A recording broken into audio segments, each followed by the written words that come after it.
Polynôme du second degré.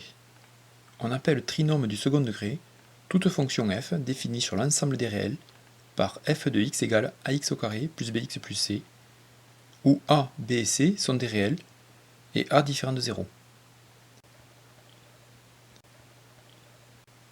On appelle racine du trinôme tout réel x qui annule f de x.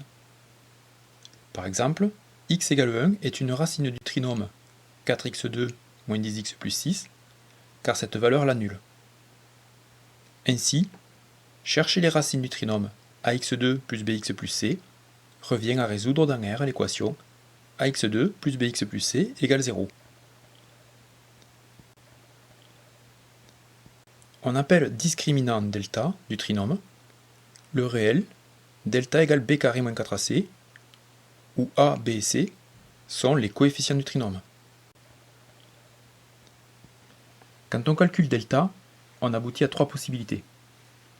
Si delta est négatif, l'équation n'a aucune solution réelle. Si delta égale 0, l'équation admet une solution double ou racine double. Et si delta est positif, l'équation admet deux solutions réelles distinctes. Suivant le signe de delta, comment trouver les racines, comment factoriser le trinôme, et qu'est-ce que cela signifie graphiquement?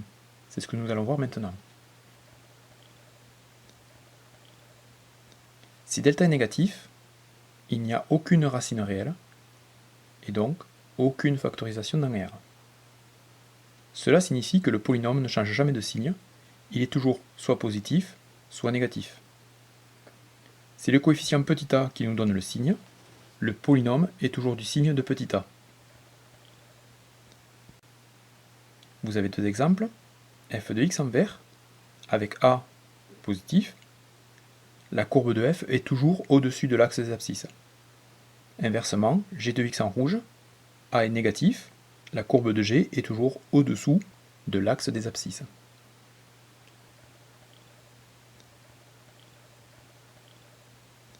Si delta égale 0, il existe une racine réelle double, et on la calcule avec les coefficients du trinôme. Cette racine double est x1 égale moins b sur 2a. On peut alors factoriser le polynôme, ax2 plus bx plus c égale a facteur de x moins x1 au carré. Et le polynôme est toujours du signe de petit a.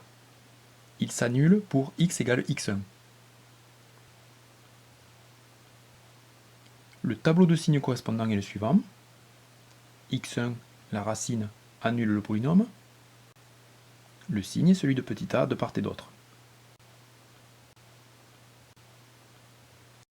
Graphiquement, les courbes ont un point de contact avec l'axe des abscisses. Pour la courbe de f, en x égale 1, la racine double, et comme a est positif, la courbe de f est au-dessus de l'axe. A l'inverse, la courbe de g est en dessous, car petit a est négatif, et la racine double est x égale 2. Si delta est positif, il existe deux racines distinctes, x1 et x2, dont voici les expressions à connaître. x1 égale moins b plus racine de delta sur 2a, et x2 égale moins b moins racine de delta sur 2a. On factorise le polynôme ainsi, ax2 plus bx plus c égale a, facteur de x moins x1, facteur de x moins x2. Le polynôme est du signe de moins petit a entre ses racines, x1 et x2, et du signe de a à l'extérieur des racines.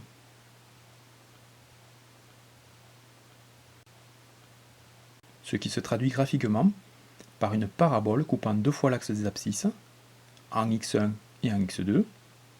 Dans cet exemple, a égale 4, positif, donc le polynôme est négatif entre les deux racines, la courbe de f est située sous l'axe des abscisses, et donc au-dessus à l'extérieur des racines.